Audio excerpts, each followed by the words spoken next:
You are so going to end up in porno. Top Gun Supply is the friendly gun shop. They are a Glock Blue Label dealer for military and first responders. So stop on by at Top Gun Supply at 525 State Road 16, 10 a.m. to 6 p.m., Monday through Saturday. The Friendly Gun Shop, proud sponsor of the Armchair Quarterback. After these messages, we'll be right back. You're listening to the Armchair Quarterback Show. We're here weekdays. Drive time? Find the Armchair Quarterback Show on Facebook today.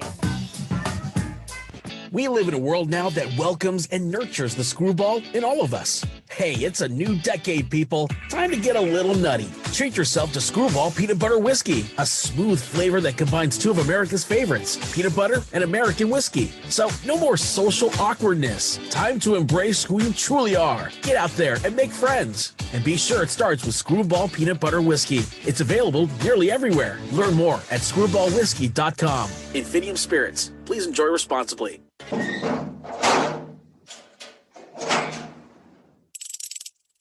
You're talking about a bunch of unproven kids who were in the prom. You know, literally, they were in the prom like 6 months ago at their high school. No, they weren't because they were locked down. Exactly. Okay, they were at a. These are promless teenagers. If he's from a Big Ten state, they were at a. If he's from a Big Ten state, he didn't have prom. I can guarantee you that. They were at a virtual prom. Anyway, so yeah, it's tough for Wisconsin. That's called porn. That's called porn. Stop it. They get a break this week because I got a mess to clean up, guys. Yeah. Virtual. There's prom. my walk off for the day. Thanks, Mac. I gotta dry my keyboard out now.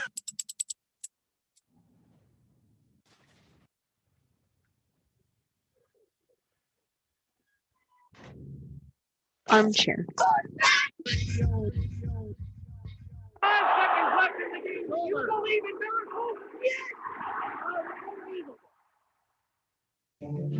Are you looking for the perfect gift for any sports fan, or just looking to add some stuff to your own man cave? Then head on in to MVP Collectibles at the St. Augustine Outlets Mall. They carry Seminoles, Gators, Bulldogs, Canes, Longhorns, Bama, Buckeyes, Wolverines, Hawks, you name it. They have Patriots, Jaguars, Titans, Dolphins, Browns, Ravens, Steelers, Chiefs, whoever you're looking for. Yankees, Red Sox, Cardinals, Braves, whoever you like. The best selection you'll ever find for the sports fan that thinks they have it all. That's MVP Collectibles in the St. Augustine Outlets Mall, Suite 245, right across from the food court in the St. Augustine Outlets Mall. Open Monday through Saturday, 10 a.m. to 9 p.m., Sunday, 10 a.m. to 6. Get your man cave popping today at MVP Collectibles. You threw my sandwich away. My sandwich! My sandwich!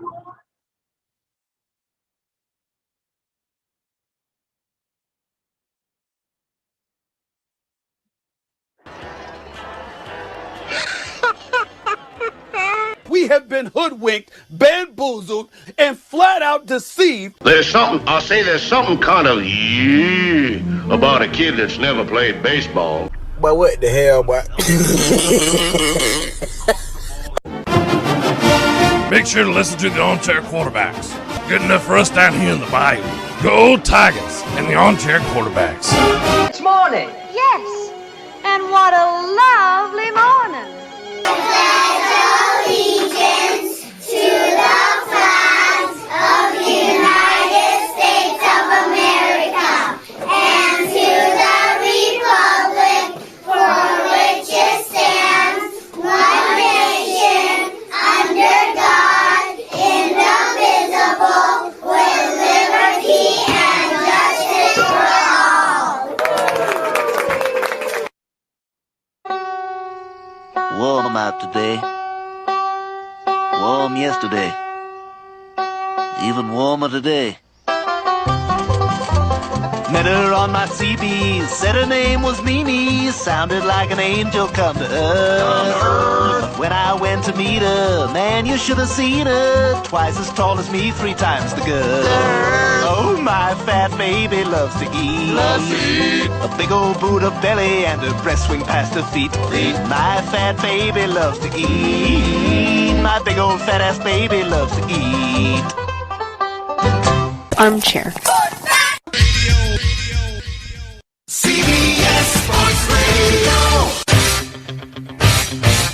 You're listening to the Armchair Quarterbacks on CBS Sports Radio, #1 sports station.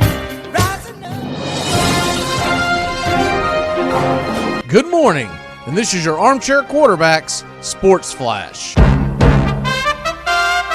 Major League Baseball gets it rolling today in Chicago. The Cubs host the Cardinals for a 3-game set. First pitch is 2:20 Eastern. Tonight, the Braves and Marlins in Miami, 7:10 first pitch, Charlie Morton versus Zach Thompson. And at 7:05, Keuchel and Lopez, White Sox and Orioles. The Royals and Indians do battle. Brad Keller is on the mound. The Pirates back at the Mets with Marcus Stroman on the hill. Blue Jays and Rays, 7:10 first pitch, McClanahan for Tampa Bay. Phillies and Red Sox, Velasquez versus Richards. And at 8:05, A's are at the Rangers, Cole Irvin up against Jordan Lyles. Matt Manning and the Tigers go head-to-head with the Minnesota Twins and Kenta Maeda. Yankees and Astros at 8:10. Better believe there's some bad blood there. Reds and Brewers and Nats and Giants beginning at 9:45 Eastern. Logan Webb on the mound. D-backs and Dodgers out west, along with Rockies and Padres, and the Angels and Mariners conclude the 3 nightcaps. In the MLS, at 7:30 Eastern, FC Cincinnati and the Columbus Crew do battle. That game can be seen on the ESPN+.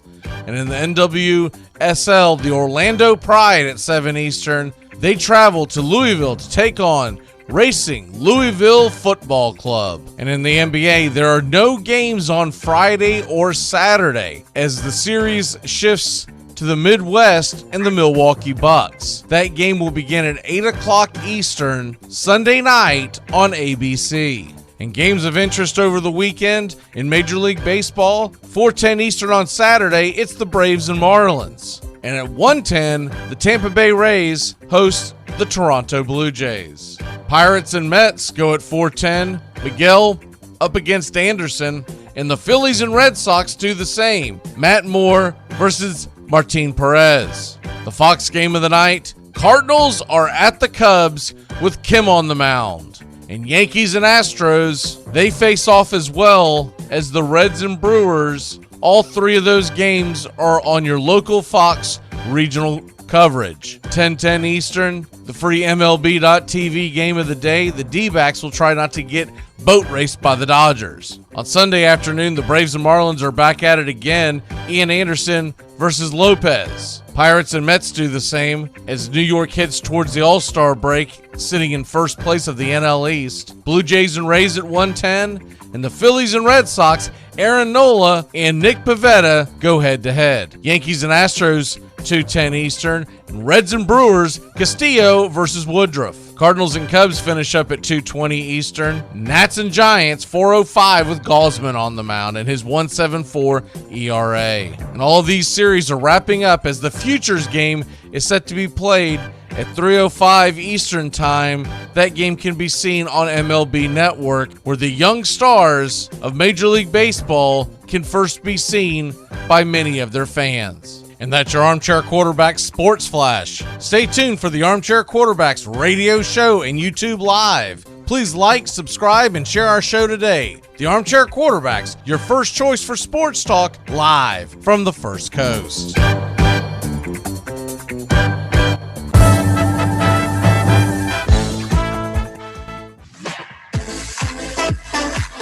The Armchair Quarterbacks on YouTube Live. SEC, ACC, and Big Ten coverage like no other. Subscribe and like us today. Your first choice for sports talk, live from the First Coast.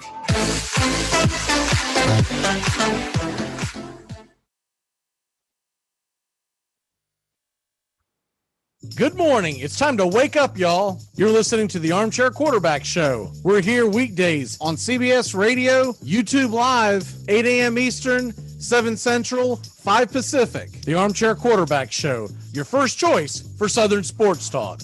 Good morning, Mr. Justin Waller. Good morning. I don't know much, but I know one thing. I sure hope I'm wrong for Braves fans, but it might be the last time we see Charlie Martin in a Braves uniform. We know Anthopoulos is from the future. He's still rebuilding for it. Hi, I'm Mac McGee. I don't know much, but I know one thing. Louisiana has the worst damn accent on the planet. I spent over 2 hours on the phone with someone from the Bayou yesterday, and I was starting to wish that knife had taken my jugular out on Monday. You're listening to the Armchair Quarterbacks.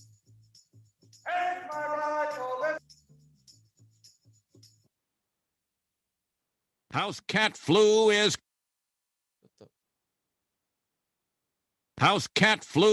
coming, people. The Center for Disease Disinformation predicts with some degree of probability that the house cat flu might spread in the following hypothetical outbreak pattern.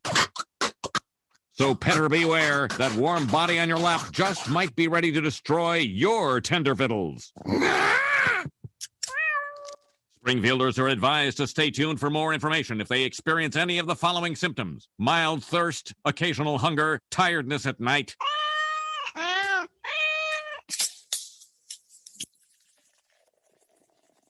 Armchair. Community Access Channel. He's the armchair quarterback. He's full of beer and he's full of snacks. The all-American man. With a cool one in his hand. Yeah, the armchair. Hey, howdy, hi. Top of the morning to you. Welcome to the Armchair Quarterback Radio Show. Mac McGee and Justin Waller is with us, even though you can't see us. He is heading down the road, I believe. Justin, how the hell are you? I'm doing good. Yes, I'm in an undisclosed location. Top secret stuff here, buddy. So you are now the bag man for the University of Tennessee football, where it was illegal last year and your boy got fired for it. Now it's legal this year, and the Miami Hurricanes are sprinkling money all over the place. I'm a fixer, man. What can I say? They had a problem. I stepped in. We've got it now resolved. Hey, I mean, well, too bad for the NCAA is the way I take it. I mean, you want to believe in political science, then hey, good luck for you. You should have had a better business model. But hey, to all the kids, and I think King there is doing the right thing. I really like the partnering up with Florida State's Milton to start the speaking arrangement deal that he set up and the sponsorship. I think that's getting first there and being able to allow the funnel and set that up for other athletes to come through is going to be, hey, these college kids are using their education. It's a great thing to see. Yeah, I will say this. I think most people are going to regret thinking it's a good thing. Give it 3 to 5 years. There's going to be strikes.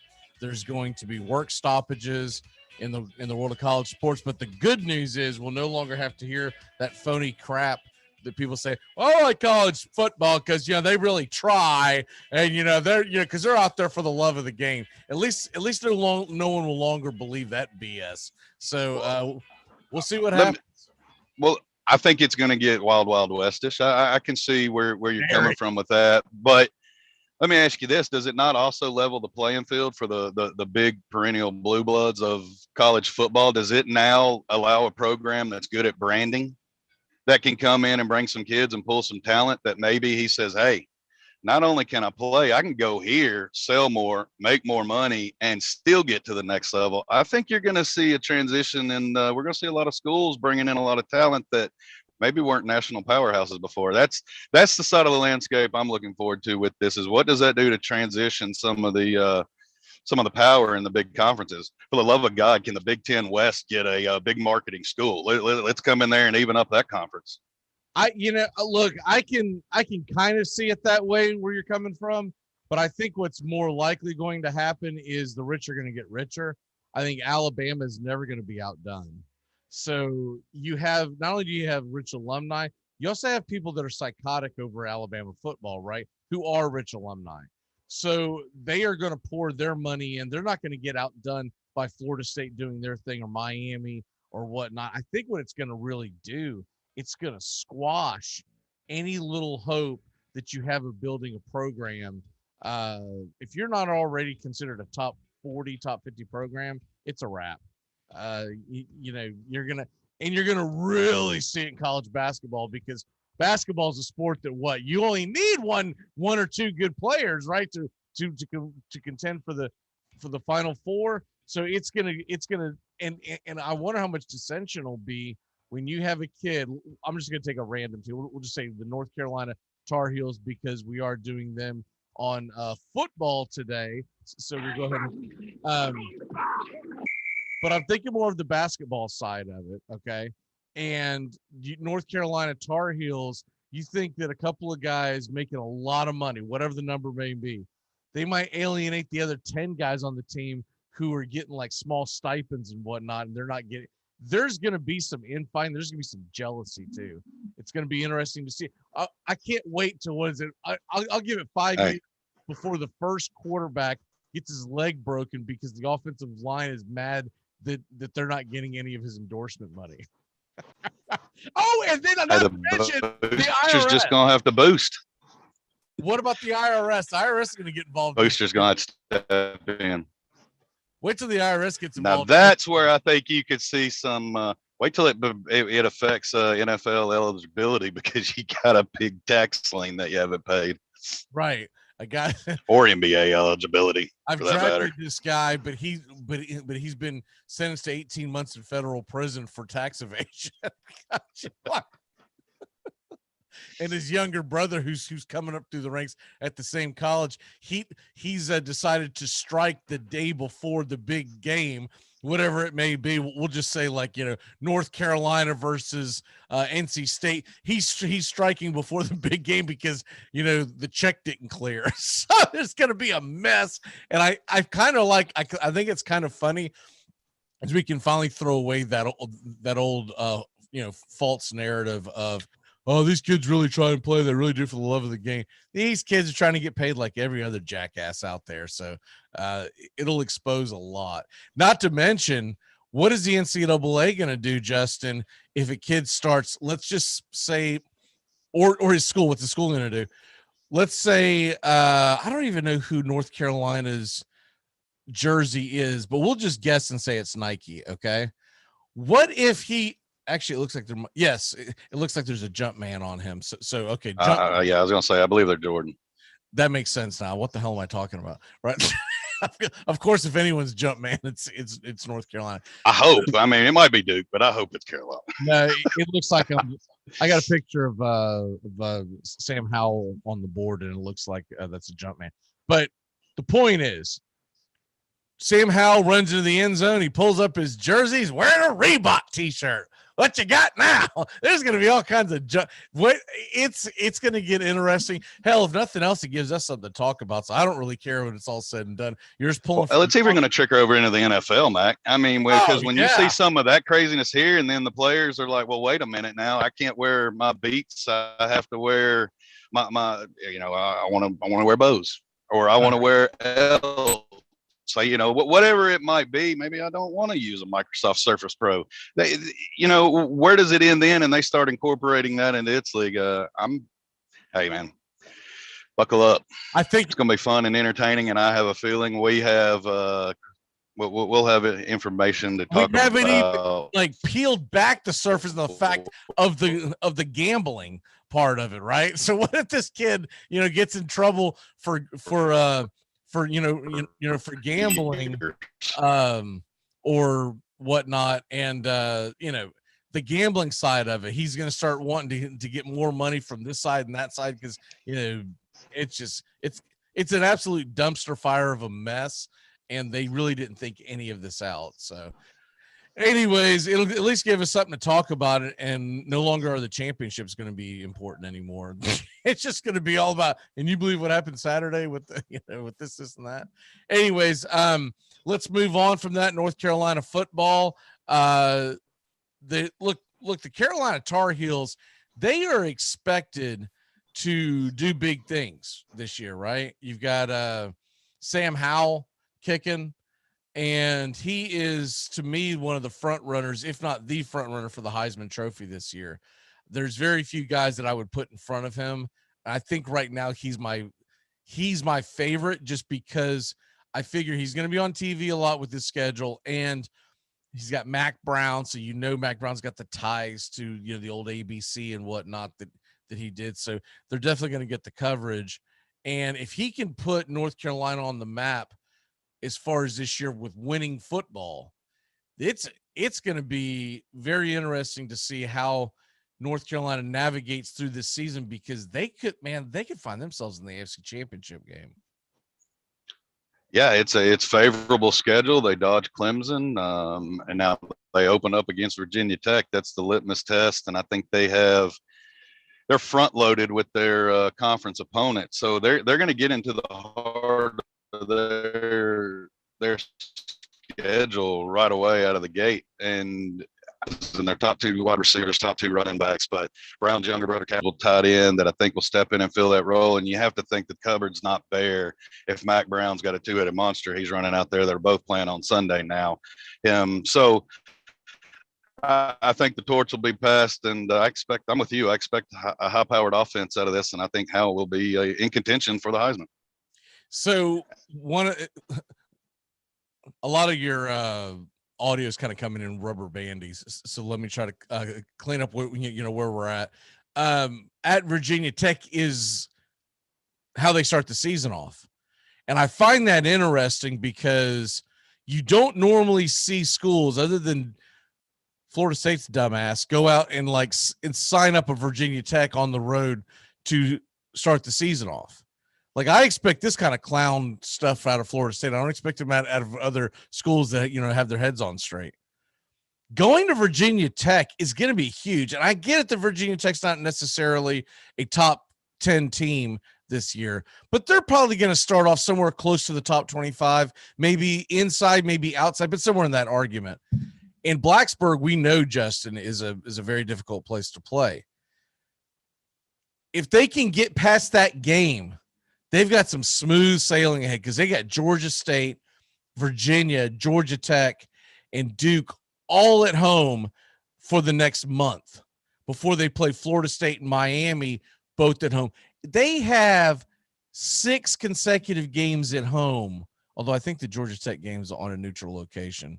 So I don't know where that neutral location is. Maybe I don't know. It says neutral location, but it's a home game for North Carolina, and I don't see the neutral location set for it. But regardless, it's essentially 6 consecutive home games after that first game against Virginia Tech. Then they go to Notre Dame, at home against Wake Forest, to Pitt, at home against Wofford, and then at NC State.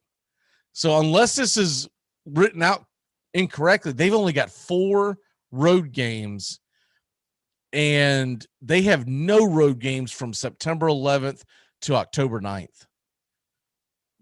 They could really get some momentum going. So as Justin's joining us, I had no idea that you left the show, Justin.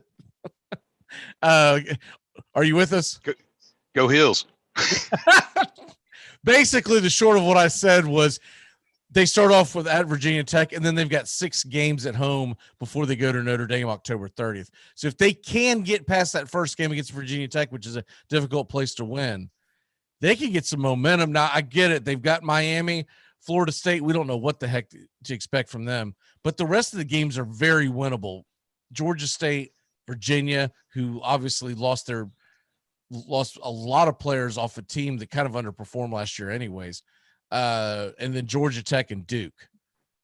This team, if they can get past Virginia Tech, they're going to be favored until they go to Notre Dame October 30th. What say you? Yeah, I agree. I don't know that they run the table completely. I've got the Notre Dame and the Miami games as the big ones of my question mark, aside from the Virginia Tech. I hope they come out with the momentum and they get the initial win. I think they go 10-2 overall. That's where I have them. I think they drop 2. I think that puts them in the championship game. I'm going to pick that it's probably Notre Dame, Miami, if there's 2 blemishes on that record. I think that's going to be it. I mean, I think you got Notre Dame. I do worry about the Virginia Tech game because it's the first game of the season, and you do wonder, can they get past that?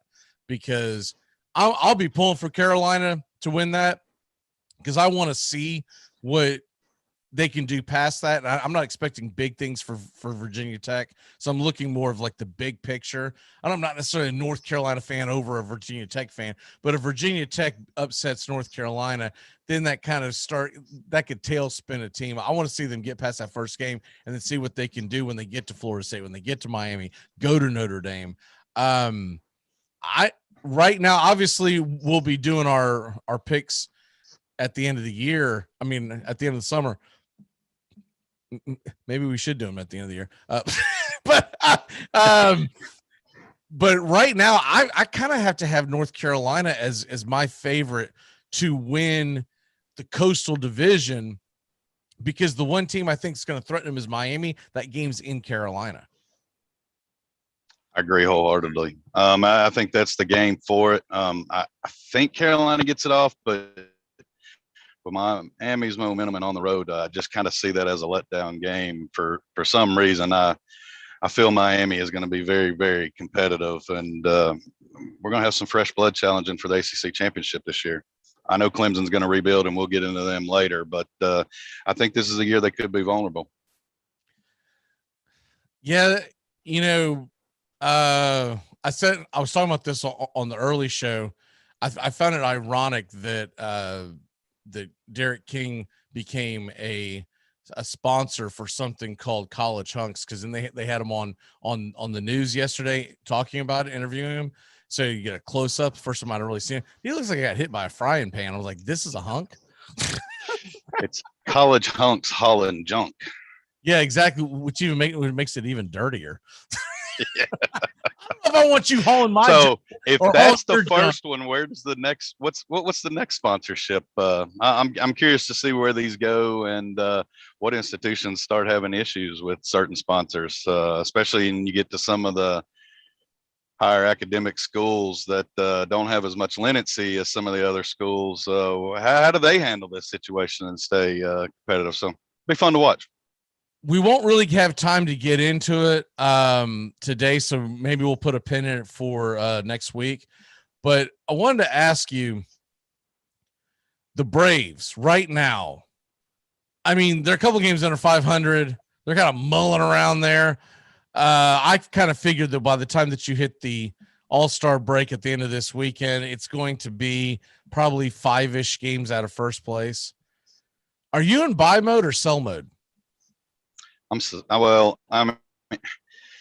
I could be talked into buy mode if I knew Anthopoulos wasn't the general manager, but I know his track record is never to buy to win now. He has always played for the future. It's how he plays the offseason. It's how he plays free agency. I would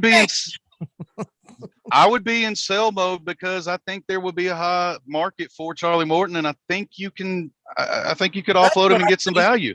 That's what I'm thinking. When these other guys come off the IL, the Braves could still be in sell mode and still try to make a run at the playoffs. As long as you don't trade Charlie Morton to someone in your division, man, I'm all for it, because you could get a haul for him. The way he's been pitching, if he pitches well again this weekend, dude, I'm all for it, because if you can get Drew Smiley to pitch another good outing or two, I'm all for it, because when it's all said and done, you're going to save what they signed for $26 million. You're going to get about a third of that back if you sell them off right now. So somewhere in the neighborhood of $8 million or more that you would save. I am all for it, because if you get Enoa back, and Tucker Davidson should be on his way back, and you've got Kyle Muller, and then of course you've got the kids that are already there, Anderson and Fried.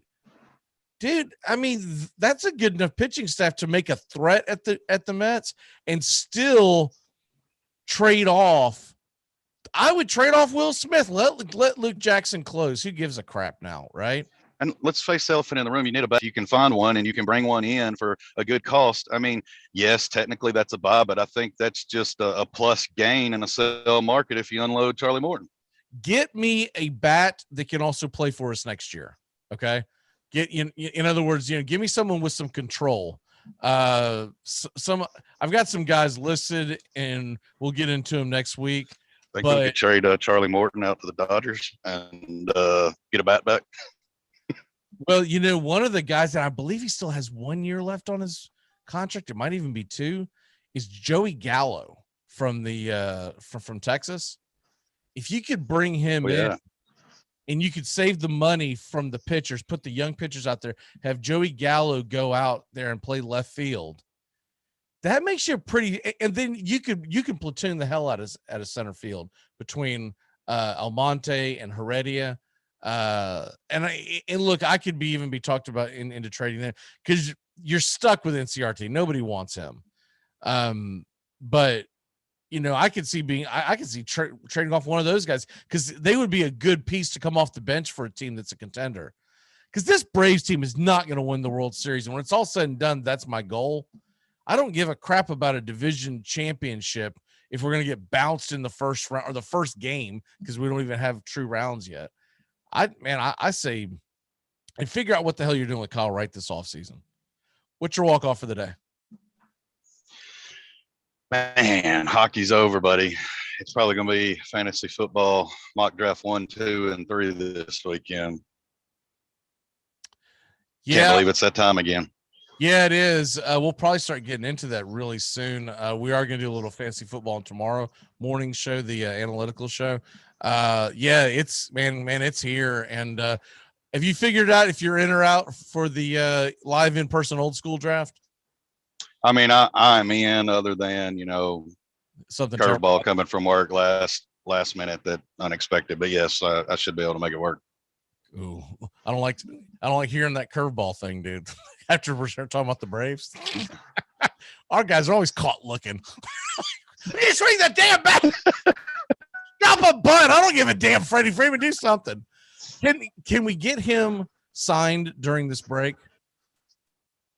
Can we please? By the way, programming note: we will be here Monday, but we will not be here Tuesday because it is our way of saying to hell with the All-Star game. And you don't have a lot else to talk about, and I really don't want. I just want to make the point that we're not going to do a show on All-Star game. I guess that's what pisses me off. I was supposed to be going on vacation next week. Well, actually this weekend to go to Atlanta to the All-Star game, but anywho, we'll have to postpone that to another date and time. Exactly. All right, brother. We'll see you on Monday morning. All right. Everybody be safe and talk to you on Monday. We're gonna be back here in a flash when we come back. Matt Carr is gonna jump on with us. We're gonna talk the NBA Finals. Holy cow! What about them Suns? I'll answer the question. You want answers? I think I'm entitled. You want answers? I want the truth. You can't handle the truth. And it's time to jump into DraftKings. Go to DraftKings today at DraftKings.com. Golf, NASCAR, soccer, you name it. And of course, Major League Baseball, basketball, hockey, and football. Go to DraftKings.com. Listen to the Armchair Quarterbacks for DFS advice all year round. You're listening to the Armchair Quarterback Show. We're here weekdays. Drive time? Find the Armchair Quarterback Show on Facebook today.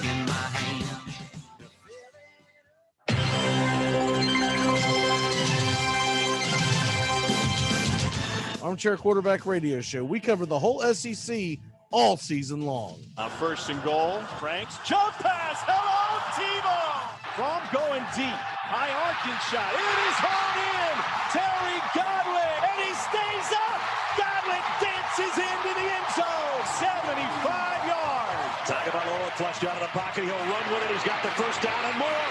Still on the run. He is gone. Touchdown, Alabama. Second down and 10. Garantano over the middle.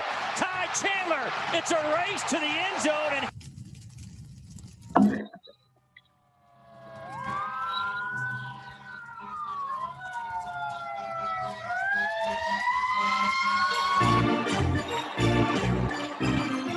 Hey everybody, it's Harry for the Armchair Quarterbacks. Get yourself a cold Budweiser every Saturday morning and join in the fun and watch the neighborhood play.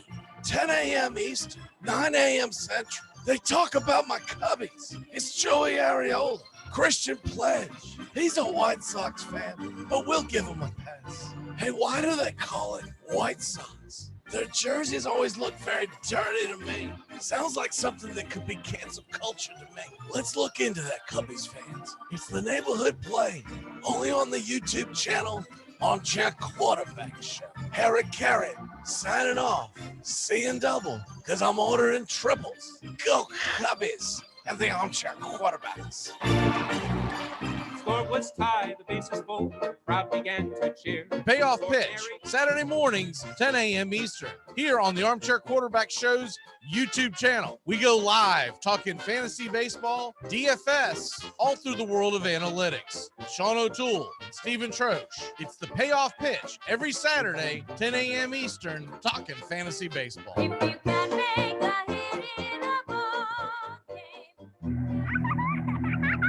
What's this I found under your bed? The only Engels you're going to read is Laura Ingalls Wilder. If you think your child might be a red, here are some warning signs. They read complicated literature and have concern for their fellow man. They even like to share. Tell your kids if someone approaches them with pamphlets about recycling, an invitation to a labor rally, or showing any doubts about the fairness of our system, then they should find a teacher or a policeman immediately. Hey, Jacksonville, winter is the perfect time to start planning for your healthy, pest-free spring lawn with True Green, America's #1 lawn care company. True Green's science-based approach and local expertise will help give your lawn the year-round care it needs to be thick and weed-free. Go to truegreen.com/radio to save 50% on your first service. Just call 866-946-5956 or go to truegreen.com/radio today and get a lawn to be proud of. Welcome to the jungle. Jim Rome on the air, noon to 3 Eastern. Only on CBS Sports Radio. Armchair. Community Access Channel. It's like people only do things because they get paid. And that's just really sad. Look, you can stay here in the big leagues and play by the rules, or you can go back to the farm club in Aurora. It's your choice. Yes, and it's the choice of a new generation.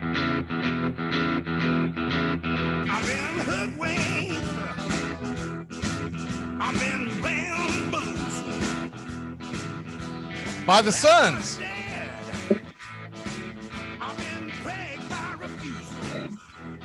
How's that Nets money working out for y'all? Woo! How about it? 2-0 lead for the Suns. Suns in 4, baby. So Matt Carr sends me a text last night with some idiot I've never seen in James Harden. I responded to the text. He goes, "I'm not looking at my phone right now, just so you know. I'm trying to watch a game." I'm like, "You texted me, you jackass. I don't even know who this idiot is." I was seriously holding my phone like this, like trying just to text back to you. I got the mental image, and I just started dying laughing. I told my wife because we just got back from the concert, and I checked the score a couple times at the concert, and I figured that we were going to get home about the time the fourth quarter began. We actually got back about 10 minutes left, so I watched the entire fourth quarter, and I was like, "What is it?" I was like, "What is he talking about?" I was like, "Oh, he thinks I'm freaking talking about the game," and I was like, "I was responding to your text." What's funny is as soon as I got a text from you, I'm like, "Crap, the Suns just lost," or something happened, and I was like, right after halftime when you started texting me, like catching up to the game, because I watched every second of it. You know what gets me? So David O'Brien, who writes for I think he works for The Athletic now, and maybe he still is with the AJC. I'm not sure if he still is, but he's a Braves beat writer. But he'll tweet about all kinds of sports, and he tweeted out about the Suns being up 2-0. And, the possibility of them winning the championship, like they were like an 8 seed. Like this is like, oh, this is incredible. Who even had this at the outset? Like they're a 2 seed. Why not? Right. And I didn't believe in the Jazz because the Jazz are the Jazz. And they were like a game out from a 1 seed, right? Right. And I was like, this is a shock to you? No, it might be a shock that the Nets are not there. I think everyone thought they would be there. And that's who I had in the championship because honestly, the Nets were the best team in the NBA. I just figured they were going to find a way to get to the finals. And Kyrie was going to go rogue and not show up or so. I figured something stupid was going to happen, and that was going to have the Suns ready to roll. Yeah, But I'm not surprised that Brooklyn's not there just because Brooklyn, that me and you both talked about that wasn't going to work. But that's the best players in the league. Do you think that they keep Kyrie this offseason, or well, is there a taker? Are they stuck with him? I think they're stuck, man. Nobody wants that trash, man. I mean, he's a good NBA player, but he's not. I would not want him on my team, and I've had him on my team before. Is there a Danny Ainge type of moron general manager out there who would take Kyrie Irving and a bunch of draft picks to bring in like a terrible player so that they can free up the money to bring in someone like a Damian Lillard or something to that effect? I think she's out in LA, man. I wouldn't be surprised if she ends up with LeBron again. Who, Kyrie? Yeah. I could see that and just get them off our books. But if you're LA, well, I guess you won't care as much because you're in the other conference and you hope for the best. But you're basically handing the Nets a get out of jail free card and letting them go. And I'm not saying it's necessarily Damian Lillard, but it's someone of his ilk where they can go, let's bring this guy in. Right. I mean, if Damian Lillard went to the Nets, it's a wrap. If Damian Lillard just gets the hell out of Portland, it's a wrap. Probably if he just finds somewhere to go that isn't the Portland Trailblazers, I think his whatever team he goes to is instant contender. Yeah, I mean, Lillard, he's definitely a winner. I do like Lillard. He ticks me off sometimes, but he's fun to watch. He's good at what he does. He's a great scorer. But the big concern is Bradley Beal going to Boston. That's all I've heard the last couple of days. Yeah, I don't want that. I know Bradley Beal's he's signed, but that's exactly. All right, here are some free agents. By the way, I know we didn't plan on talking about this, but hell, we're down this rabbit hole now. Okay, so here's some possible free agents. Someone would have to opt out, and some are legitimate free agents. We're just gonna lop them all in together. Chris Paul, Kawhi Leonard, Mike Conley, Kyle Lowry.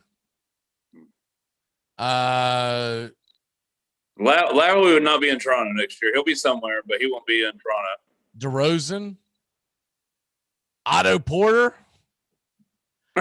Victor Oladipo. So only the first two guys, Paul and Kawhi, would have an opt-out. I would love Kawhi, and we talked about it last week. I would love him in Boston. That's a player. That's a size player we need. He's not big, but would you rather have Damian Lillard or would you rather have Kawhi Leonard if everything's even and the money's the same, et cetera, et cetera? I would rather have Kawhi. Kawhi's a winner, man. I'd rather have Damian Lillard just because I think it'd be a lot of fun to watch. But I mean, what they really need is a big man of dominance.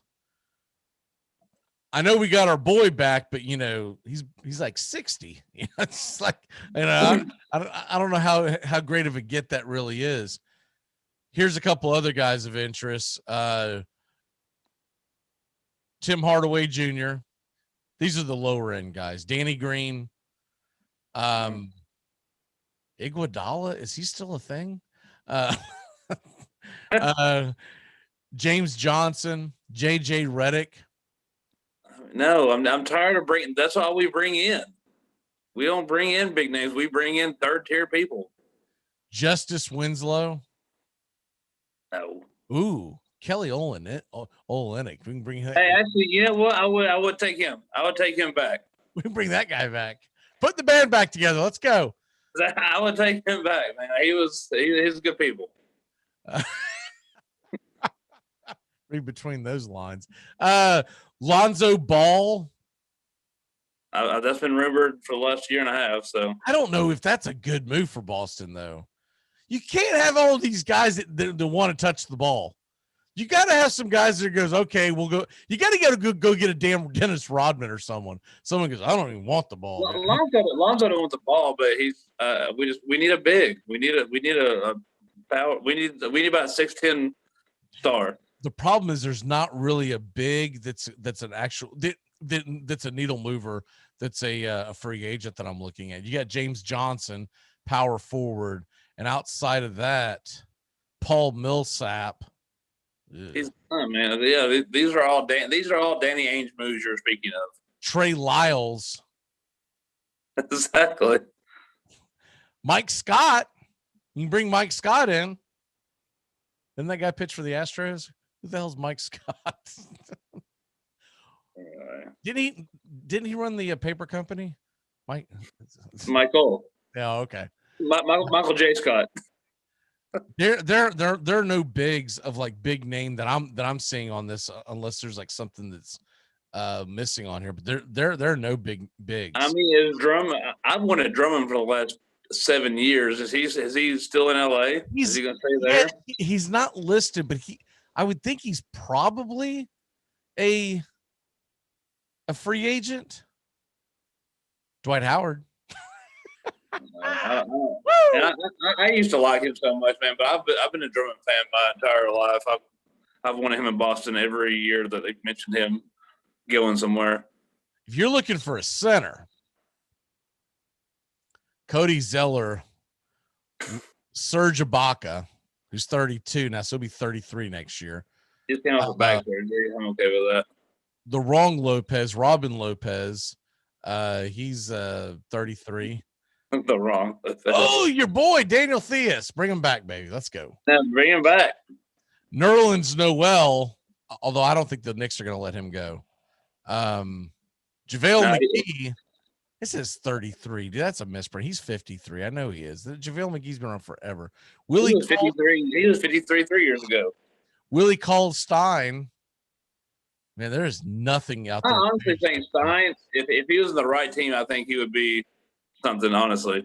I think he's actually a decent player. All right, I'm going to come right back at you. You're throwing some Danny Ainge stuff at me, man. It's like, you can't trash me for bringing up guys that I brought up, and you go, oh, Willie Cauley-Stein, yeah, I like, yeah. You're drunk. This whole court's out of order. Montrezl Harrell. I mean, there's nothing. Paul Millsap. I mean, there's nothing bigs.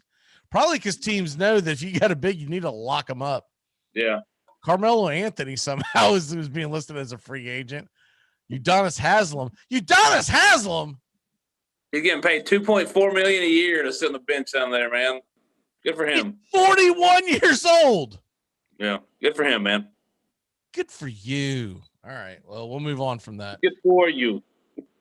You got your NBA Finals. It's 2-0, and heading back to Milwaukee. Game 3 is not till Sunday night, 8:00 Eastern, which is it's good for a lot of us because, and I didn't even think about this when they were putting it together. Kudos to if this was done intentionally, it was probably just dumb luck, knowing Adam Silver, but. So Major League Baseball's hitting the All-Star break, and every year that they hit the All-Star break, they don't play a night game on Sunday night. All the, like the last first pitch is 4 p.m. Eastern, okay? And they do that so the players that if they're going to go play in the All-Star game, they can go get to the game because it's 2 days later. And if they're not, then they can just start their vacation, so to speak. And so anyways, the point is the NBA Finals is going to be going up against nothing. You got the MLB draft, but no one's going to watch that because no one knows who most of these players are, right? Even me as a big baseball fan, I have a working knowledge of it, and I'll have it on a device just to see where guys go and teams go, but I'm not going to get locked into it.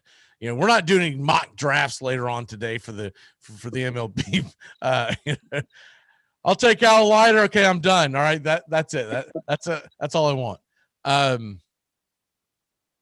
But good. smart for the NBA to be Sunday night because they've got nothing compete. Literally nothing's going to compete with it. So if they don't get a good number, and they've got 2 terrible numbers overnight to start off the NBA playoffs. Game 1 was barely above what game 1 was last year. We know that was an all-time low, right? Wow. Yeah. They beat it by like it was less than like 200,000 views. I mean, it was terrible. I know I've watched more. Well, I watched 0% of it last year, so I definitely watched more this year than I did last year. I'm enjoying it. A LeBronless playoffs is fun to me. Yeah, but he's still in the news. He's still just bothering me. He's just trying to poke his head just to be relevant, and it's just annoying. Someone talk basketball over here.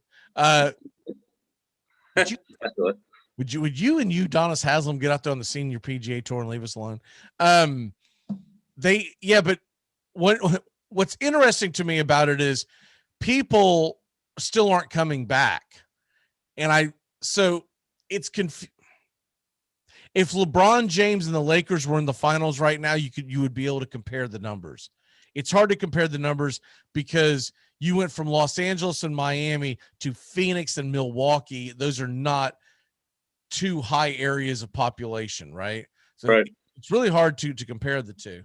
But Phoenix been fun to watch, man. Honestly, like you had them from the get, or you were rooting for them from the get, and they've been fun to watch. I've been rooting for them.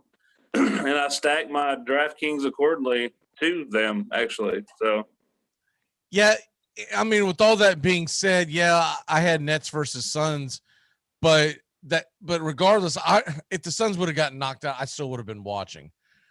Once the Lakers got knocked out, I don't know if I'd be watching if it was the Lakers. That's how much I just detest LeBron. I don't even like to see him. So I don't know if I would watch him. But Chris Paul and company, they've been fun. It surprised me a little bit that the numbers weren't a little better. Now, I'll still say, and I got it, and some guy added me on Twitter. Anyways, tried to say, because one of the comments I made in a thread was they were talking about how low the ratings were. I was like, well, these 9 o'clock tip-offs aren't helping anything. And someone made the comment of, well, they were 9 o'clock back in the Jordan days and blah, blah, blah. And I'm like, well, dude, it's not even the same world.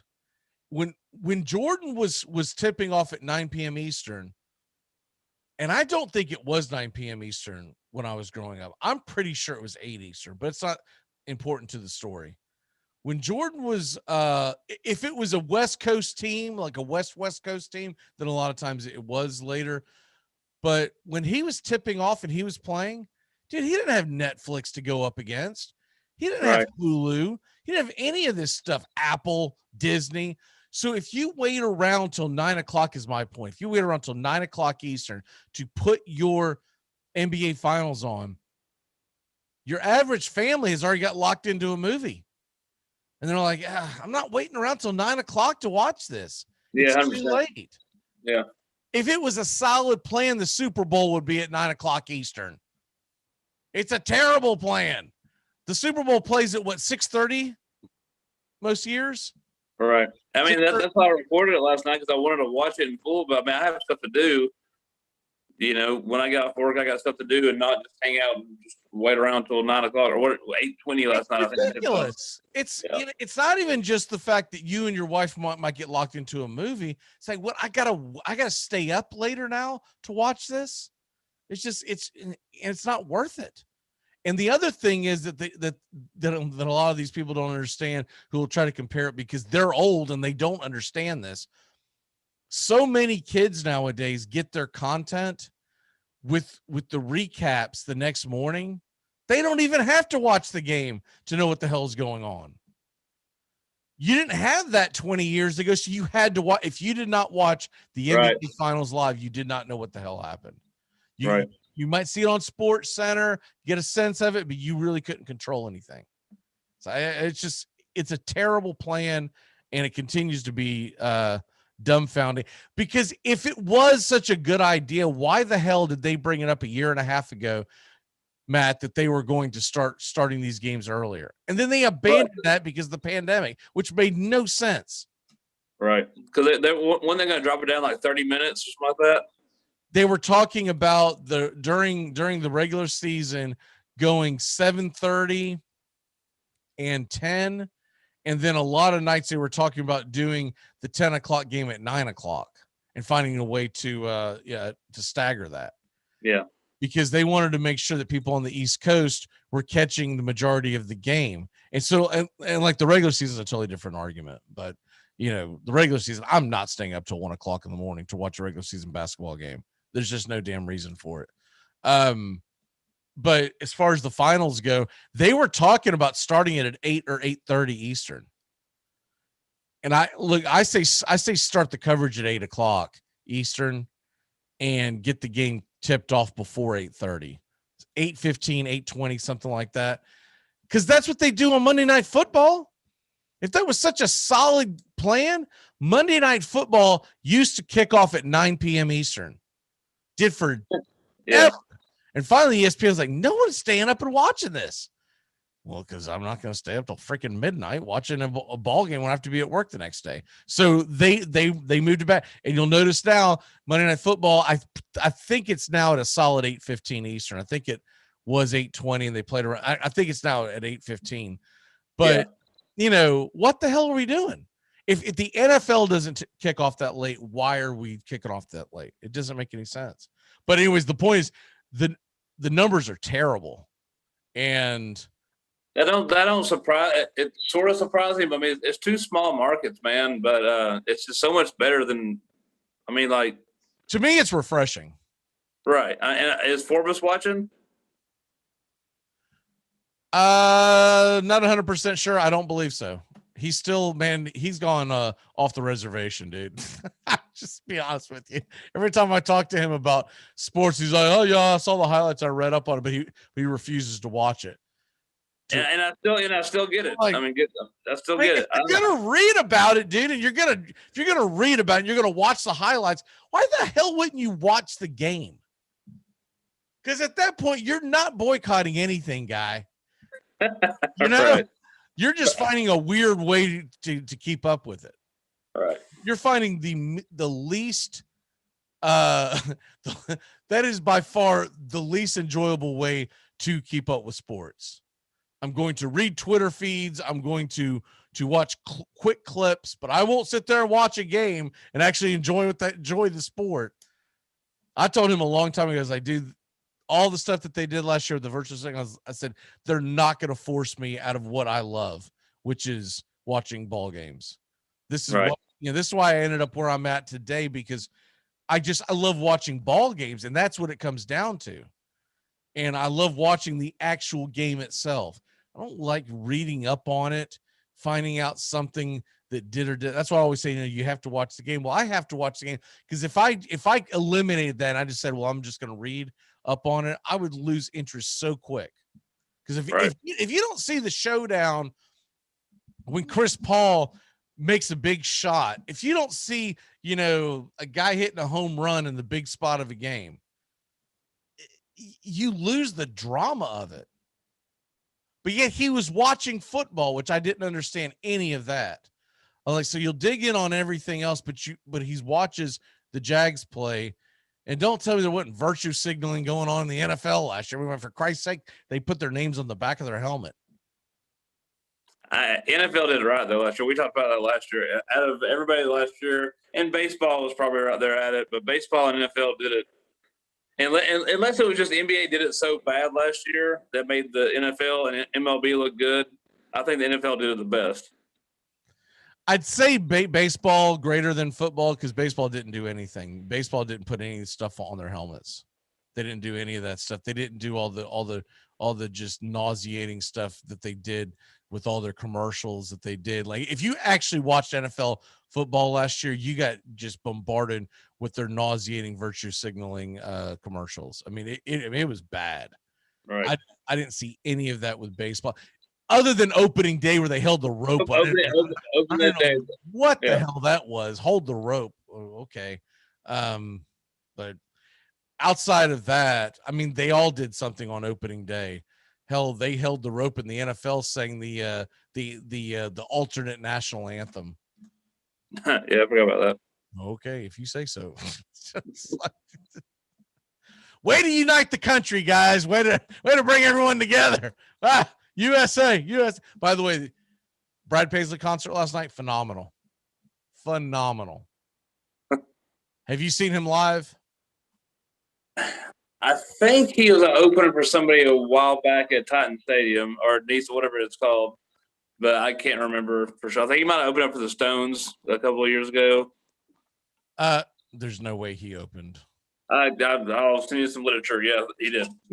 Recently, Brad Paisley probably 4 years ago, opened up for the Rolling Stones. They wanted a Nashville act to open up for them. All right, well, maybe they paid him a boat ton of money because it was in Nashville, but he wasn't on tour as the opener. No, not at all. No, it was like they needed coming out on stage and jamming out and playing a few songs. I get that because the guy is arguably the best guitarist we have right now, and I'm talking about of all lines of music. What he did last night. He was shredding. He did Van Halen. I mean, it was impressive. And they also do a very good job of the backdrop, putting video up and stuff like that. It's very entertaining. And what was one of the coolest things was at one point his backdrop had the U.S. flag waving. It was that song. It was leading into that song Saturday, American Saturday Night or whatever it's called. And as that thing was in the backdrop, Jacksonville being a Navy town, there were officers that came up on stage, and it was so cool. Like it would give you goosebumps because the entire crowd started chanting USA, standing ovation kind of thing. And then as he sang that song, he had a little bar set up on the stage. He had them sitting there drinking beer, just slamming beers during that song. It was, if you get a chance to see Brad Paisley live, I can't recommend it more. And I don't even care if you're into country music. He plays all walks of life. He played I don't think it was Rolling Stones. He played Van Halen, and I forget the other one because I was about to text it to T, and then in the middle of it, he started jamming out to Van Halen. I was like, oh, I gotta stop what I'm doing. And I mean, it was a hot teacher, and he did the entire hammer of it. It was badass.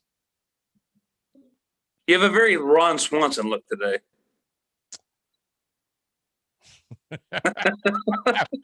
You think about that later. What is your walk? Oh shoot! Turn back time. I got sidetracked here. Or MLB DFS. Anything we talk about. Oh, yeah, we didn't get to the DFS. Real quick on the DFS, who are you stacking? What pitcher do you like? I don't stack. I stack. My pitchers are my last picks. That's definitely my last. Is that how you do it? Okay, because Steven always says that he goes pitchers first and then he figures out his lineup. And I've always wondered if there are people out there that go lineup first and then figure out their pitchers. I go honestly. My first picks are probably my short and second base. Then I go to outfielders, and then go from my pitchers are my last. So who are you? I mean, are you stacking someone? Did you even look at the lineup? Or should I not have brought this up? No, it's not a person. I mean, it's not a one person. It's game by game. I always try to get batters, good or bad. Like what? I don't care the price of it. It's like I try to get batters from the 1 through 4. Who are you stacking today? I haven't did any. I've not did one today. I will after the show. I'll do some. Well, that doesn't do me any good when it's on our docket, and then you bring it up. And say we didn't do DFS. Dude, you didn't even bring it up. You just brought it, but you brought it up like you were ready. You're not even ready. No, I'm saying I don't do a draft until about probably an hour before the game. I'll reserve some and then draft. No, we don't do the show at 6 p.m. in the evening. What are you talking about?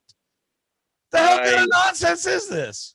I like baseball. DFS. When we get to the pick'ems, well, game doesn't start till Sunday at 2, so I think I'll make my pick. No, jackass, we're doing the show now. You were asking me. Well, first of all, you didn't ask me. I brought it up, but you brought it up. I'm saying how I draft my teams. I draft the hour before because there's so much. But who are you drafting today? When we say DFS, it's daily fantasy. So who are you drafting today? Not who you think you're going to draft in freaking August or later on tonight.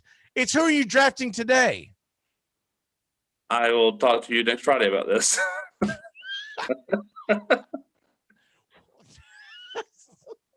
I'm sorry, I wasn't prepared. You can say that again. Oh my God, bless America. I can't even, USA. I can't even find the freaking. Here it is. God, I'm surrounded by idiots. Idiots. All right, every Friday from 8 to 8:30. That's like ridiculous. Okay, here we go.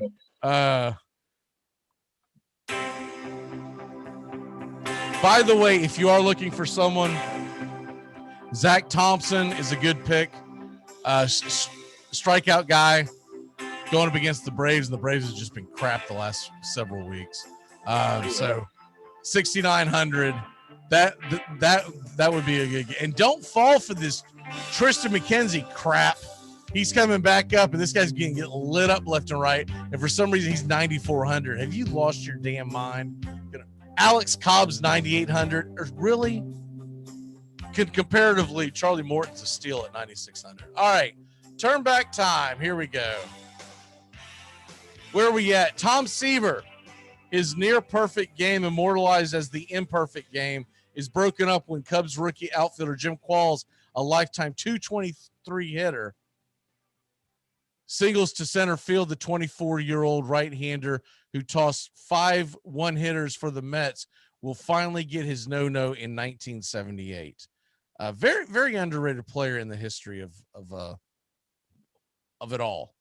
Also on this date, 1968, you'll like this one. Wilt Chamberlain becomes the first reigning NBA MVP to be traded during the offseason, being traded from Philadelphia to the Lakers. So that's how that went down. Yeah, the Celtics Lakers was on last week, and that was a good rewatch. Like the 30 for 30 or whatever it was. All right. Birthdays. You want to do the dead guy first or the alive guy first? Do dead guy. All right. So this. Your birthday today. What does that mean? I guess I'll try to explain that. Born in 1947. O.J. Simpson is 74 years old this year. Why is he the dead guy? Because we all know what he did. We all know what he did. That's the tie into the dead guy. We know what you did, OJ. So I'm not wishing you a happy birthday ever. One alive guy, 51 years old. Man, it seems like just yesterday he was playing in the NFL. Remember Trent Green? Yeah. He was the guy that got injured that opened the door for Kurt Warner and the Rams, and the rest is history. Yeah, I forgot about that. But yeah, Trent Green, that was going to be a good Rams team no matter what. And then Warner came in. I forgot about he played like what, 1 game, 2 games that year? He got injured in the preseason.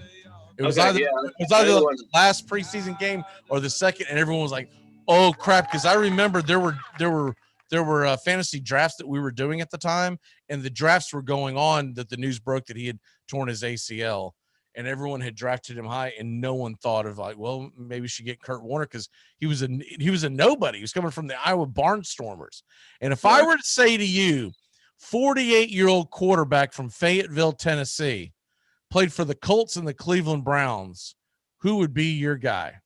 Kelly Holcomb. Correct. Middle Tennessee State's own. Very good. What is your walk-off for the day? I want to follow up to the Rams. Was that the first year? Was that the greatest show on turf that year, or was it the next year? I believe it led into it. So I believe when he was injured, I believe that led to the Titans Super Bowl. I believe it was that season. Okay. Because they came out like gangbusters, And I don't remember them being a threat and then go winning the Super Bowl. I believe from the way I remember it, I'll look it up off air and send it to you. But from the way I remember it, he came out like gangbusters and just took over the league along with, Marshall Faulk and Isaac Bruce and Torrey Holt. Yeah, man, that was a fun team. That was a boring Super Bowl to me. I remember that being a boring Super Bowl till the fourth quarter. I watched that. I remember it being a very foggy Super Bowl. I don't know if you remember that. It was very fun. It was very a weird Super Bowl to me. Like, I don't know if I just had a really bad TV, but rewatch that game. It was very foggy. I think it's what you were drinking, man. That was in '99, man. I wasn't drinking yet. It was. You weren't. The hell took you so long? They were in a dome in Atlanta. What I do remember this halftime, they did a fireworks show, and the smoke took a while to clear. So that's probably what you're thinking of. Okay. My walk off for the day is happy birthday, Mom. 78 years old. She's the Brooklyn Dodger fan that kind of gave me my love for not just baseball but sports. And me being the antagonist, I always pull against the Mets. So sorry, Mom, but I can't pull for the damn Mets. I can't do it. And we still have this conversation where she grew up a Brooklyn Dodger fan, which is why I have the hat on today. Yeah, I like it. But and I told her, so if the Dodgers ever move back to Brooklyn, I'll pull for them just because, by birthright. I was like, but I'm not pulling for them out in Los Angeles, and I can't pull for the Mets. And she still tries to talk to me like we should be pulling for the Mets. I'm like, I'm not pulling for the Mets. They're in the Braves division. But anyways, huge baseball fan, and she does watch the show quite a bit. So happy birthday, Mom. We will see you next week, and hopefully by then you will figure out what daily fantasy is. I play it daily.